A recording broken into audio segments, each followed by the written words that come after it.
Hi there, I'm Brian. I run a business called A Little Bit of Cornwall, um, or as you might well know it, if you've been down into Cornwall and been to Mevagissey or Charlestown, you'll notice there's a little bit of Cornwall on the quay. I have two shops one in each location, and I run them both as collectives. But just a little bit about me, really. I thought I'd just sort of tell people why I started, etc., etc. Basically, 10 years ago, I had a stroke, my second stroke. So I'd had one when I was 27, and the second one I had when I was 40. And the first one, after when I was 27, I had about 2 weeks off work, and I went back to work again as a self-employed gardener and carried on life as normal, as you would. So lucky, so lucky.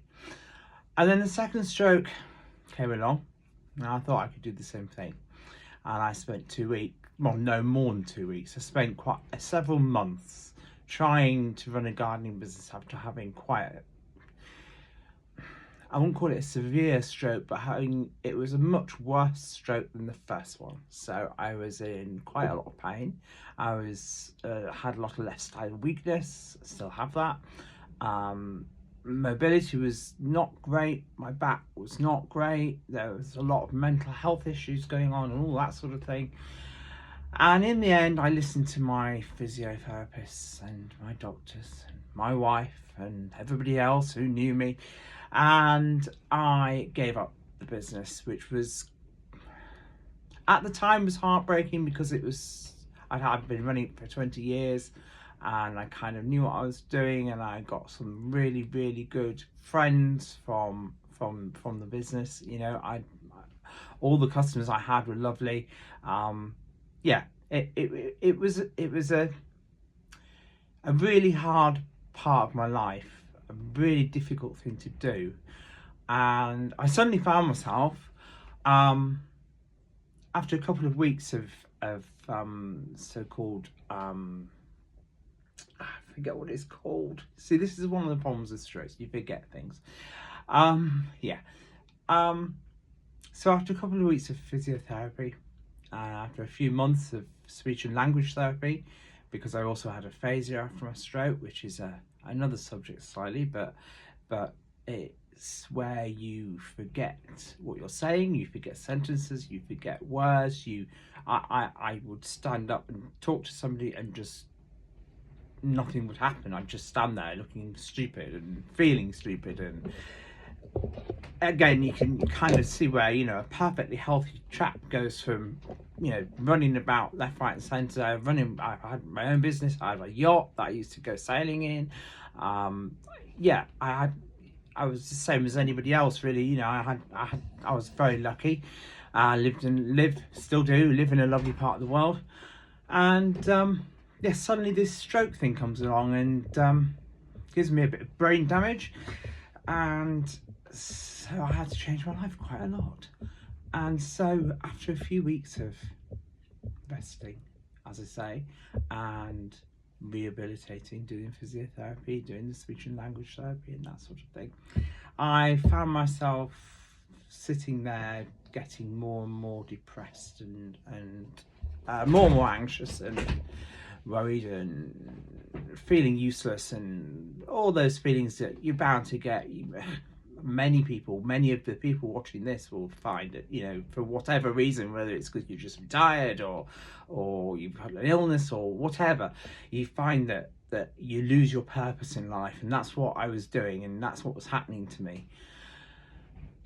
And my wife sort of said, you're gonna have to sort something out, you're gonna have to do something, and the classic sort of thing that at the time really made me cross was that she said, you need to find yourself a hobby. And it sounds really patronizing, but I will stand by this, that actually she was right. And if anybody ever says that to you, you need to find yourself something to do, you need to find yourself a hobby. Don't dismiss it, don't forget it, because basically doing what I do has saved my life. Literally has saved my life. So I don't get much sleep. I never have got much sleep. I have massive problems with sleep, all to do with stroke. And I was lying awake one night and I decided to open an Etsy shop because I thought, oh, I could do this at home. I don't have to see anybody. I don't have to talk to anybody because I didn't want to talk to anybody, because if I talk to people, then I get phasey and then I forget what I'm saying and it goes on. My wife came down in the morning and she said, well, what are you doing? And I said, I'm setting up a shop on Etsy. I've just set up a shop on Etsy. And she said, what are you going to sell? And I said, oh, yeah. I hadn't thought about that. Yeah, I'll think of something. And by the time she came home, I had decided that I was going to make jewellery and sell it on Etsy. And my wife thought I was absolutely mental. She didn't say it at the time, but she did think I was mad, because I'm not a creative person. I've never made anything in my life. I've never done anything like this before. It's a complete change of direction, as you can imagine, from gardening, although some people would say that the gardening was creative. So, yeah. And I started making jewellery, and I actually taught myself from YouTube. Now, you can imagine, my memory is pretty shocking, and my short-term memory is even worse, as everybody who knows me will be able to tell you. So you can imagine how difficult it is to try and teach yourself a new skill when every day you've forgotten what you learned the day before. It's hard, really, really hard. But the more you use your brain, the more you challenge your brain, and this is why I say about having a hobby or whatever, the more you use those brain cells, the more the best way to describe it is that without waffling on too much like I usually end up doing, the best way to describe it is my speech and language therapist said to me, your brain is like a library, and in this library you've got all these books. They're all chronological order or whatever. You can go to the natural history section and find out what all about hippos or whatever you want. Whatever you want to do, you can go into your library and you search for your book, and there it is, and just done. And you have a stroke, and the stroke is like somebody has gone into that library, my 10-year-old for example, and has decided to just chuck the books everywhere. He's throwing all the books all over the place, because Milo's that kind of person, he would do that. He's thrown the books all over the place, and so when I come to find out I want to look up hippos, it gives me, I don't know, hospitals, something like that. One of the strange things I did find was that I would say words to people that I thought were correct, but they would be completely incorrect apart from the first letter. So I would say to my son, can you get me a banana? When I actually meant, can you go and get me a brush? So things like that, and so using your brain, using what's in there, what's left, as I say, what's not been damaged, it helps to reconnect and put those books back in the sections that they should be, and get the words back in the right places. So I actually finished a degree after my stroke, and having a dictionary next to me to look up the word "and" because I'd forgotten what it meant. It was a massive challenge, but I did it and I finished the degree. Yeah, I got 2-1, bloody blah, blah, blah. Haven't managed to use it because I'm completely unemployable, because I have to sleep loads and I've got lots of mental health issues. Anyway, bloody blah, blah. So I started this business and I thought, I can run this from my shed. I can sell jewellery online because it's really light, so I can send it anywhere. Sell it through Etsy, jobs are gone. And I started, and I did quite well through Etsy to begin with. And my wife was saying, it's not really helping you an awful lot. You learned the skill, which is brilliant, and you're doing well, which is also brilliant, and I can't believe you can actually make jewellery. This is quite insane. Because at that point, I was literally bezel setting things and making proper silver jewellery. And I wasn't having any contact with anybody. I wasn't talking to anybody. I wasn't interacting with anybody, because that was my choice. And so she pushed me into doing, not pushed, that's not the right word, but she encouraged me into doing craft fairs and things like that, which I absolutely hate with a passion. Hate craft fairs. Not because I have to talk to people, not because I've got customers talking to me or whatever. I hate them because of the faff, the stress, There's a fair down here called the Royal Cornwall Show, which a lot of people will have heard of. It's a huge event every year. Hundreds of people, well, hundreds of thousands of people sometimes turn up to this show, and I actually did that show. That was one of the shows that I did, and that was about 4 years post stroke. So I was still struggling. I had my wife to help me, I had my mum to help me. My mum's next door neighbour helped me put the stand up and everything. But it was about 2 weeks of stress for 3 days of selling, and I did okay, and I actually got my first shop through it, a shop outlet through it, and but no, it just wasn't for me. It was the stress that was just too much. So then I started trying to sell through shops, and every shop in the land has already got jewelers in it. So that it was a massive battle. I got up to about 8 shops, and I was even finding that stressful because a lot of them I had to do a day in and work in the shop for a whole day, which was finding really tricky, to the point where I actually did even fall asleep a couple of times in the shops, which isn't ideal when you try to sell other people's work as well as your own. It's yeah, it's one of those things. I've managed over the years to ameliorate, is that the right word, my sleep patterns, so I can juggle how my brain, I know how my brain's working, and so I can work out when I need to sleep. And I can you know, now that I've got my own 2 shops, if I have to, and that's if I really have to, I can shut for half an hour, have half an hour doze in the car, come back to the shop, I'm fine and ready to go. So I know when my brain is just basically not functioning, and that, you know, I could quite literally fall asleep in the shop, and I know that's going to happen. So that's fine. I've got that under control. And I opened my first shop, which was really, really easy to begin with. Well, I say easy. It was very easy I spoke to a lovely lady at Charlestown Harbour, and we had a long chat. I emailed her first. I don't like talking to people on the phone and all that sort of thing. I still don't do phones. Can't. The problem with phones is I forget everything that's said to me on the phone, so it has to be written down. Yeah, so emails are brilliant. So I emailed this lady, and she said, well, I'd quite like to meet, but I don't think we've got anything that's suitable for you. So I went down and had a chat with her. And the only thing that they had was what's called the Roundhouse in Charlestown Harbour, and it's a tiniest shop you will ever find. I say to most of the customers that come into the shop, I say it's the smallest shop you'll ever walk into. It used to be the Harbour Master's office.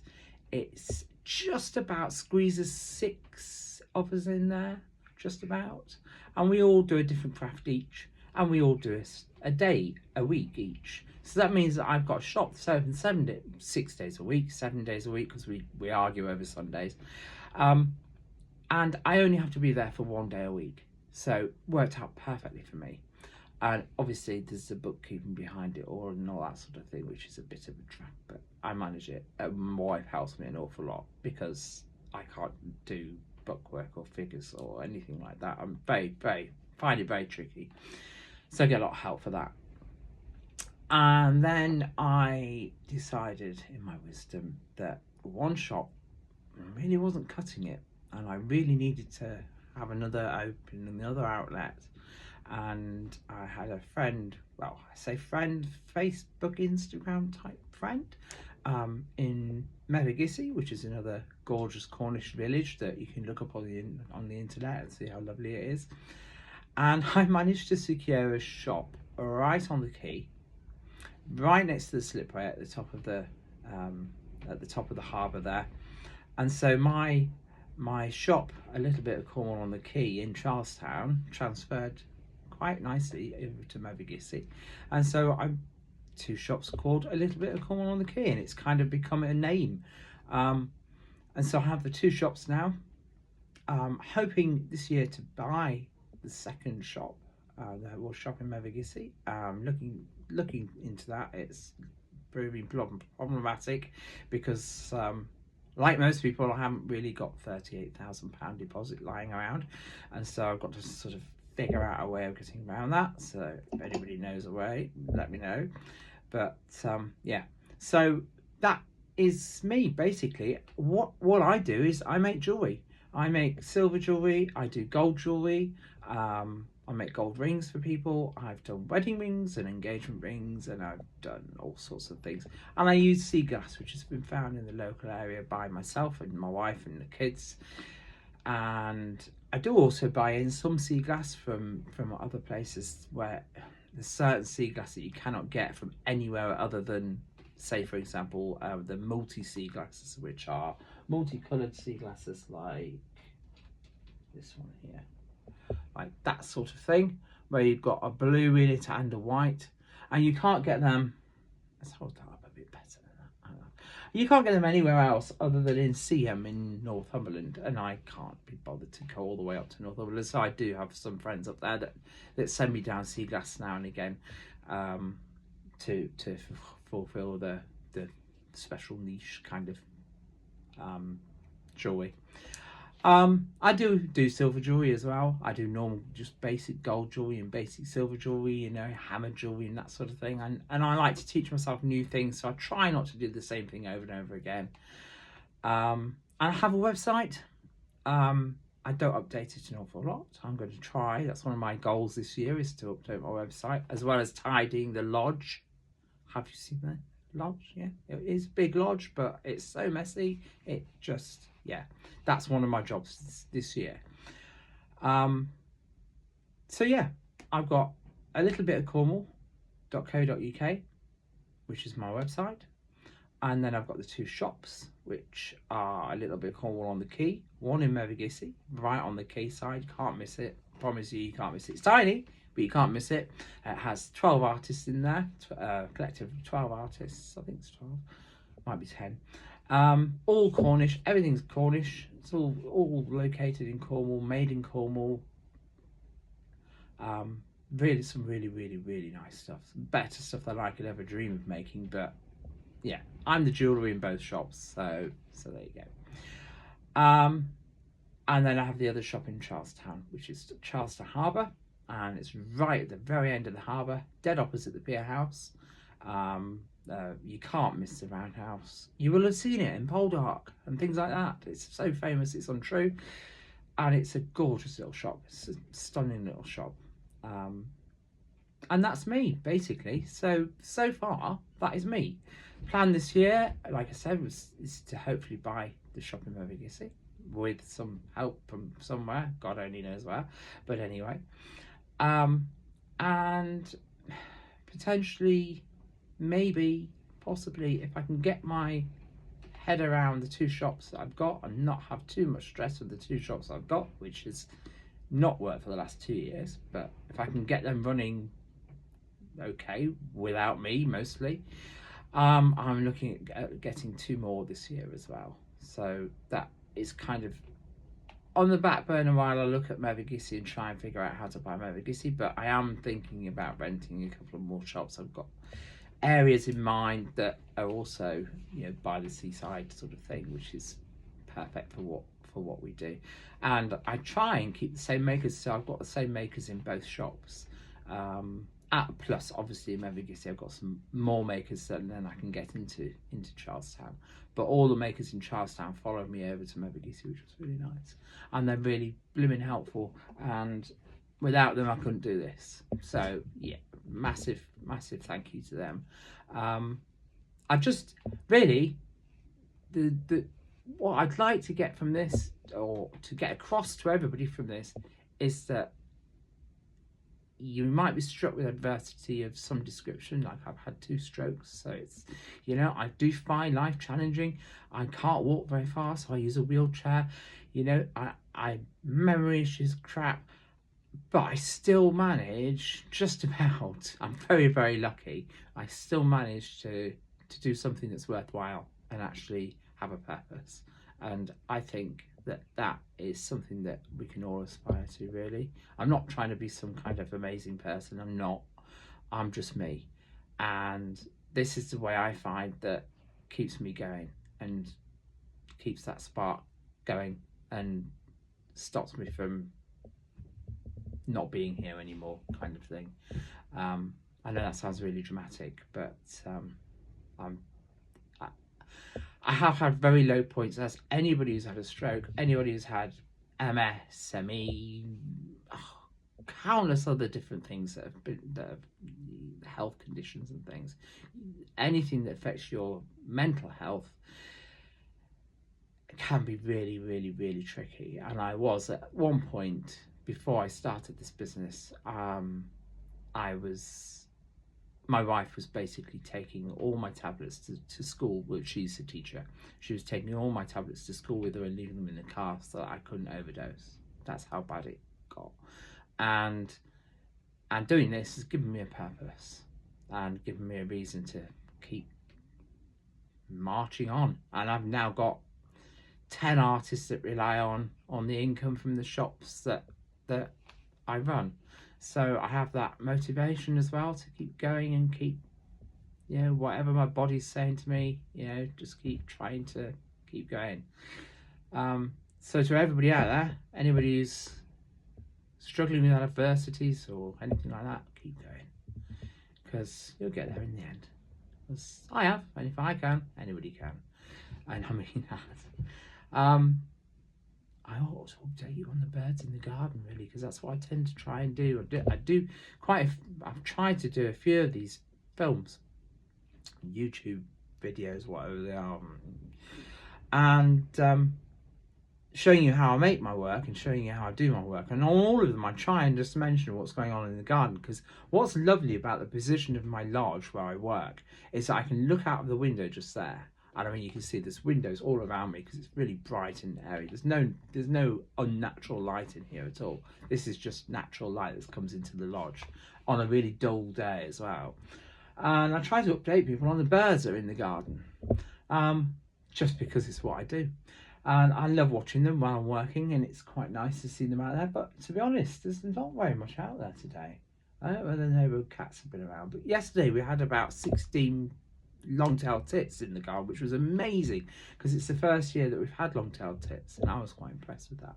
But at the moment we've got goldfinches, we've got sparrows, and we've got a blackbird hopping around on the floor picking up all the bits that the other two have dropped, or four have dropped, because they make a bright mess.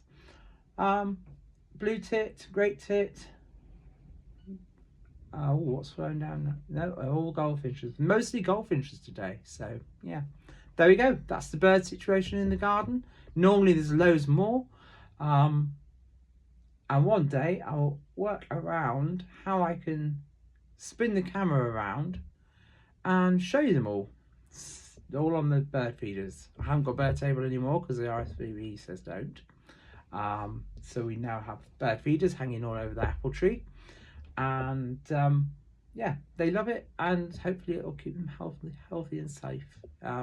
Bird tables apparently are not a good thing because there's a lot of bird infections and things going around, like trichomoniasis and bird flu and all that sort of thing. And if you have lots of birds coming together on a bird table, they all get it, and that's not great.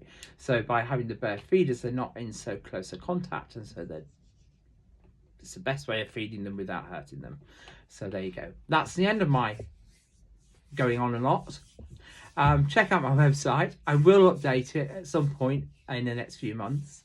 It's www.alittlebitofcornwall.co.uk.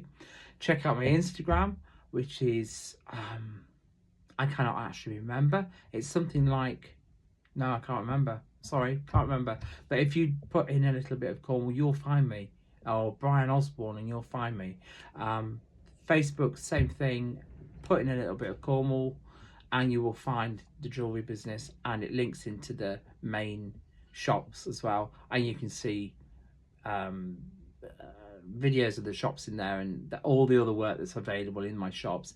And if any of you want anything from any of the shops, just let me know, and I'll do my best to get it to you. I've literally just sent this week, I've sent off ring to America, so I do post worldwide. If I can get something to you, I will get something to you, and if I can get something made for you, I'll get it made for you. Just ask, and I'll do my best. I'll get all my gang on board and we'll see what we can do. But yeah, that's me for now. I'm going to leave it at 25 minutes because I think that's way too long to listen to me waffling on. Please drop any comments below if you want to know anything else, or you've got any stories of your own or anything at all, or any ideas of where I can find £38,000 without hurting my mortgage things. Yeah, I've got a problem there, but I can get a 75% mortgage, but you don't get 100% mortgages on commercial property. So I've been told today. So yeah, if you have any ideas on that, I'm toying with the idea of peer-to-peer lending, but not sure. Let me know as well down in the comments. And I don't know about all this subscribing malarkey. I haven't even got onto that yet, so don't even. I'll work into that eventually. But I've literally just started doing this YouTube thing, so I'm very, very new to it, and so that is why it's very, very amateurish. But hey, it's another thing, and it's forcing me to talk to people. See you later. Bye.